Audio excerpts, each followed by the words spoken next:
दोस्तों, देश की सरकार भगत सिंह को शहीद नहीं मानती है, जबकि आजादी के लिए अपनी जान न्योछावर करने वाले भगत सिंह हर हिंदुस्तानी के दिल में बसते हैं।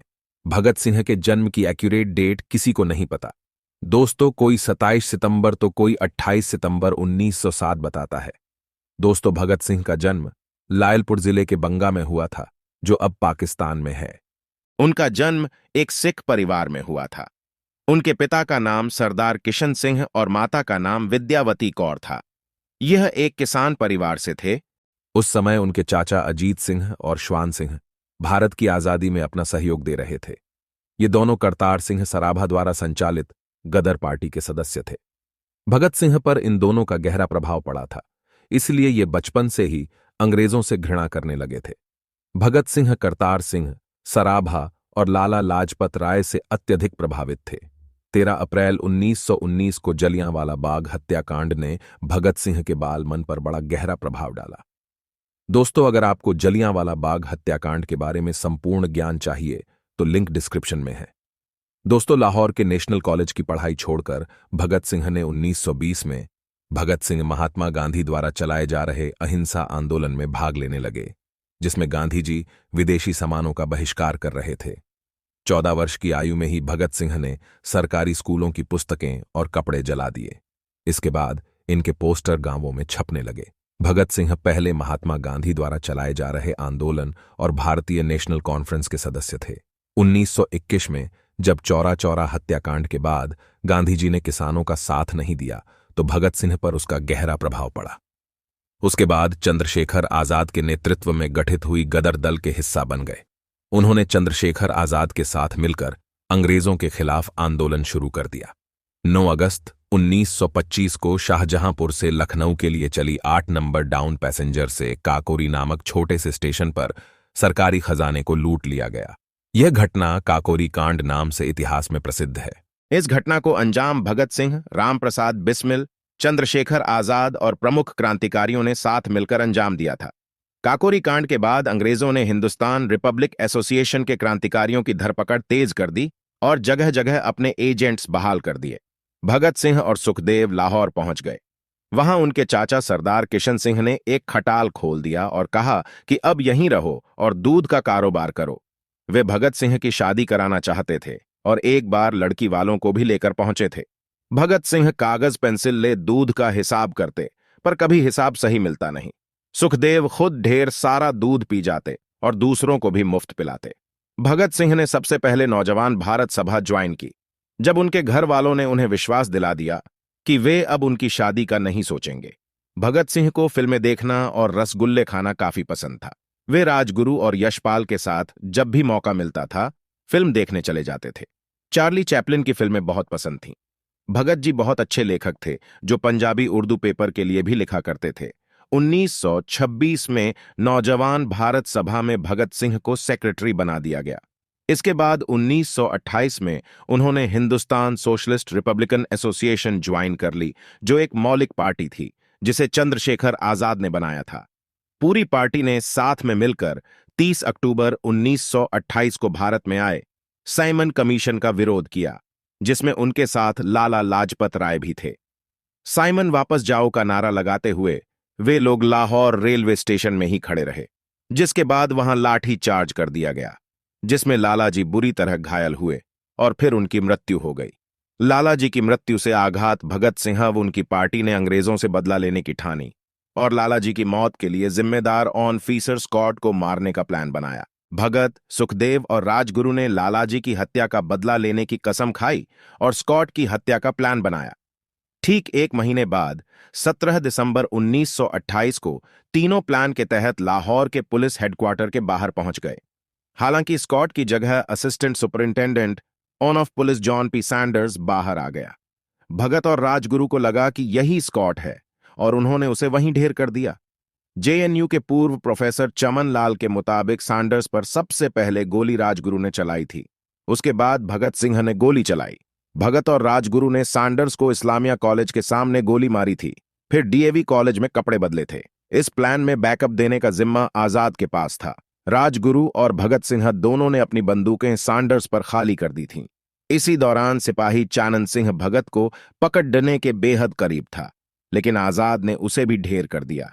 सैंडर्स की हत्या के बाद क्रांतिकारी जिस तरह लाहौर से बाहर निकले, वह भी बेहद रोचक किस्सा है।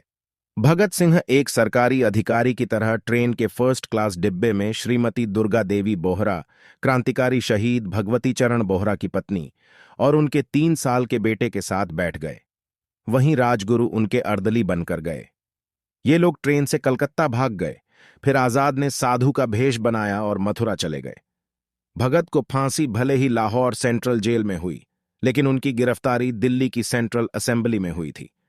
यहां ट्रेड डिस्प्यूट बिल और पब्लिक सेफ्टी बिल पर चर्चा हो रही थी। ट्रेड डिस्प्यूट बिल पहले ही पास हो चुका था, जिसके तहत मजदूरों की हड़तालों पर पाबंदी लगा दी गई।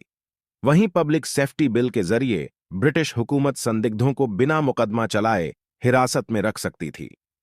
भगत और बटुकेश्वर दत्त 8 अप्रैल 1929 की सुबह 11 बजे असेंबली में पहुंचकर गैलरी में बैठ गए। करीब 12 बजे सदन की खाली जगह पर 2 बम धमाके हुए और फिर भगत ने एक के बाद एक कई फायर भी किए। धमाके के वक्त सदन में साइमन कमीशन वाले sir John Simon, Motilal Nehru, Mohammad Ali Jinnah, RM Jayakar और एनसी केलकर भी मौजूद थे।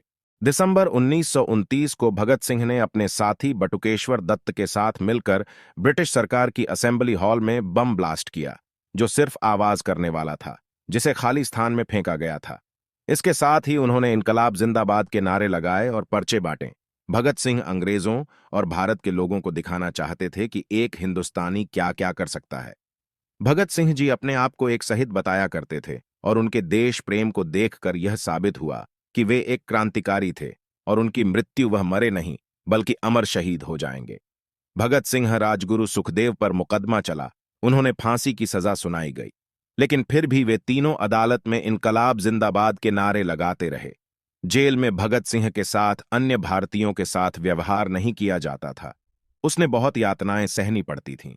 12 जून 1929 को ही भगत को असेंबली ब्लास्ट के लिए आजीवन कारावास की सजा सुना दी गई थी। हालांकि जो बंदूक असेंबली में भगत ने सरेंडर की थी, वो वही थी जिससे सैंडर्स की भी हत्या की गई थी। इसकी भनक पुलिस को लग चुकी थी। इस केस के लिए भगत को लाहौर की मियांवाली जेल में शिफ्ट किया गया था। लाहौर जेल पहुंचते ही भगत ने खुद को राजनीतिक बंदियों की तरह मानने और अखबार किताबें देने की मांग शुरू कर दी। मांग ठुकरा दिए जाने के बाद 15 जून से 5 अक्टूबर 1929 तक भगत और उनके साथियों ने जेल में 112 दिन लंबी भूख हड़ताल की। 10 जुलाई को सैंडर्स हत्या केस की सुनवाई शुरू हुई और भगत, राजगुरु और सुखदेव समेत 14 लोगों को मुख्य अभियुक्त बनाया गया। 7 अक्टूबर 1929 को इस केस में भगत, सुखदेव और राजगुरु को फांसी की सजा सुनाई गई। एक रिपोर्ट के मुताबिक भगत, सुखदेव और राजगुरु को जल्दी फांसी देने का फैसला सुरक्षा की दृष्टि से लिया गया था। जेल के नाई बरकत ने जब यह खबर कुछ कैदियों को दी तो उन्होंने उससे भगत का कोई भी सामान निशानी के तौर पर ले आने के लिए कहा। बरकत भगत की कोठरी में गया और उनका पेन और कंघा लाकर दे दिया। कैदियों ने ड्रॉ निकालकर इन्हें आपस में बांट लिया।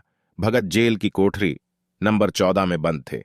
फांसी दिए जाने से 2 घंटे पहले उनके वकील प्राणनाथ मेहता उनसे मिलने आए। भगत को फांसी का एहसास था, लेकिन उन्होंने मेहता से पूछा कि आप मेरी किताब रिवॉल्यूशनरी लेनिन लाए या नहीं। जब मेहता ने उन्हें किताब दी तो वो उसे उसी समय पढ़ने लगे। मेहता ने उनसे पूछा कि क्या आप देश को कोई संदेश देना चाहेंगे। भगत ने किताब से अपना मुंह हटाए बिना कहा, सिर्फ 2 संदेश, साम्राज्यवाद मुर्दाबाद और इनकलाब जिंदाबाद। इसके बाद भगत ने उनसे कहा कि वो नेहरू और सुभाष बोस को मेरा धन्यवाद पहुंचा दें, जिन्होंने मेरे केस में गहरी रुचि ली थी। मेहता जब राजगुरु से मिले तो उन्होंने कहा, हम लोग जल्द मिलेंगे, आप मेरा कैरम बोर्ड ले जाना ना भूलें। भगत को पता था कि 24 मार्च को उन्हें फांसी होनी है। ऐसे में उन्होंने जेल के मुस्लिम सफाई कर्मचारी बेबे से अनुरोध किया था कि वो उनके लिए 1 दिन पहले शाम को घर से खाना लाएं। हालांकि उन्हें वो खाना कभी नसीब नहीं हो पाया। भगत को जब पता चला कि उन्हें 23 की शाम को ही फांसी होने वाली है तो उन्होंने कहा, क्या आप मुझे इस किताब रिवॉल्यूशनरी लेनिन का एक चैप्टर भी खत्म नहीं करने देंगे? जेलर चरत सिंह ने फांसी के तख्ते पर खड़े भगत के कान में फुसफुसाकर कहा कि वाहे गुरु को याद कर लो। भगत ने जवाब दिया, पूरी जिंदगी मैंने ईश्वर को याद नहीं किया। असल में मैंने कई बार गरीबों के क्लेश के लिए ईश्वर को कोसा है।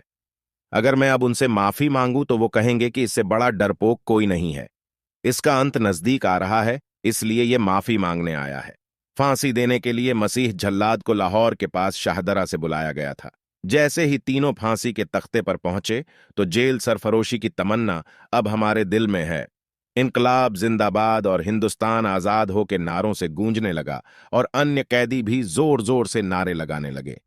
सुखदेव ने सबसे पहले फांसी पर लटकने की हामी भरी थी। वहां मौजूद डॉक्टरों लेफ्टिनेंट कर्नल जे नेल्सन और लेफ्टिनेंट कर्नल एनएस सौदी ने तीनों के मृत होने की पुष्टि की। चमन लाल के मुताबिक जेल के बाहर भीड़ इकट्ठा हो रही थी। इससे अंग्रेज डर गए और जेल की पिछली दीवार तोड़ी गई। उसी रास्ते से एक ट्रक जेल के अंदर लाया गया और उस पर बहुत अपमानजनक तरीके से उन शवों को एक सामान की तरह डाल दिया गया। अंतिम संस्कार रावी के तट पर किया जाना था, लेकिन रावी में पानी बहुत ही कम था, इसलिए सतलज के किनारे शवों को जलाने का फैसला लिया गया। हालांकि लोगों को भनक लग गई और वे वहां भी पहुंच गए। ये देखकर अंग्रेज अधजली लाशें छोड़कर भाग गए। बाद में परिजनों ने उनका अंतिम संस्कार किया। तीनों के सम्मान में 3 मील लंबा शोक जुलूस नीला गुंबद से शुरू हुआ। पुरुषों ने विरोध में अपनी बाहों पर काली पट्टियां बांध रखी थीं और महिलाओं ने काली साड़ियां पहन रखी थीं। इसके 16 साल बाद यानी 15 अगस्त 1947 को ब्रिटिश हुकूमत को हमेशा के लिए भारत छोड़कर जाना पड़ा। भगत सिंह जैसी महान हस्ती के बलिदान के लिए पूरा भारत देश उनका ऋणी है। आज के सभी नौजवान उन्हें अपनी प्रेरणा मानते हैं। उनके बलिदान की कहानी देश विदेश में चर्चित है। इनके जीवन पर कई फिल्में भी बन चुकी, जिन्हें देख देशभक्ति की ललक सभी के अंदर जागृत हो जाती है।